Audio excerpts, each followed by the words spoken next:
Diarrhea del Che on Bolivia. Written by Che Guevara. Narrado por Jeffrey Giuliano y El Conjunto de la Liberación.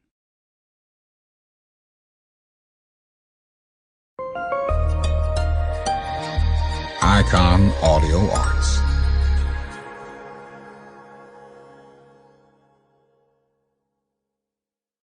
(1966 a 1967), una introducción necesaria por Fidel Castro Ruz.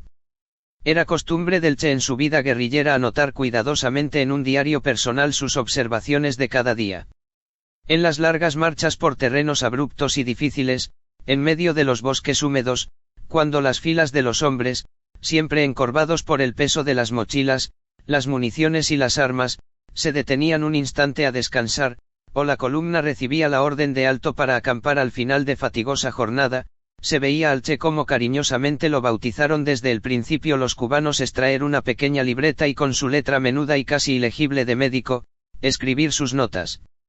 Lo que pudo conservar de esos apuntes le sirvió luego para escribir sus magníficas narraciones históricas de la guerra revolucionaria en Cuba, llenas de contenido revolucionario, pedagógico y humano. Esta vez, gracias a aquel invariable hábito suyo de ir anotando los principales hechos de cada día, podemos disponer de una información pormenorizada, rigurosamente exacta e inapreciable de aquellos heroicos meses finales de su vida en Bolivia.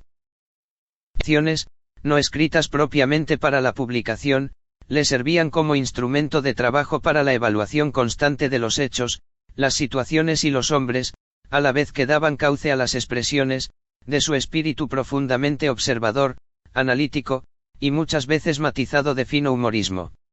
Están sobriamente redactadas y poseen ininterrumpida coherencia desde el principio hasta el fin. Téngase en cuenta que fueron escritas en los ratos escasísimos de descanso, en medio de épico y sobrehumano esfuerzo físico y de sus agotadoras obligaciones como jefe de un destacamento guerrillero en la difícil etapa de los comienzos de una lucha de esta naturaleza, que se desenvolvía en condiciones materiales increíblemente duras, lo que revela una vez más su estilo de trabajo y su voluntad de hierro.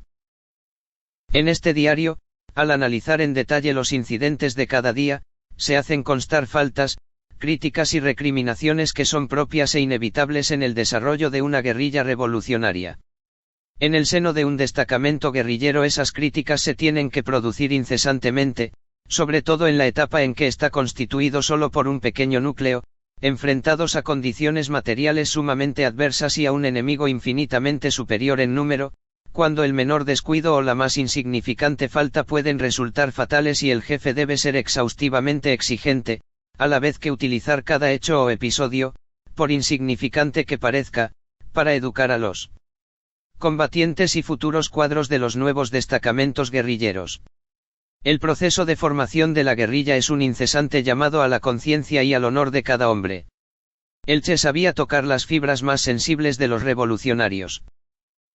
Cuando Marcos, reiteradamente amonestado por el Che, fue advertido de que podía ser expulsado deshonrosamente de la guerrilla, respondió, antes fusilado. Más adelante dio su vida heroicamente. Similar fue el comportamiento de todos los hombres en los que puso su confianza y a los cuales se vio en la necesidad de amonestar por alguna u otra causa en el transcurso de la lucha. Jefe fraternal y humano sabía también ser exigente y en ocasiones severo, pero lo era en primer lugar y en mayor grado que con los demás, consigo mismo.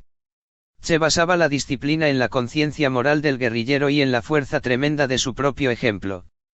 El diario contiene también numerosas referencias a Dabrey y evidencian la enorme preocupación que suscitó en el Che el arresto y encarcelamiento del escritor revolucionario a quien había encomendado una misión en Europa, aunque en el fondo habría deseado que aquel permaneciera en la guerrilla.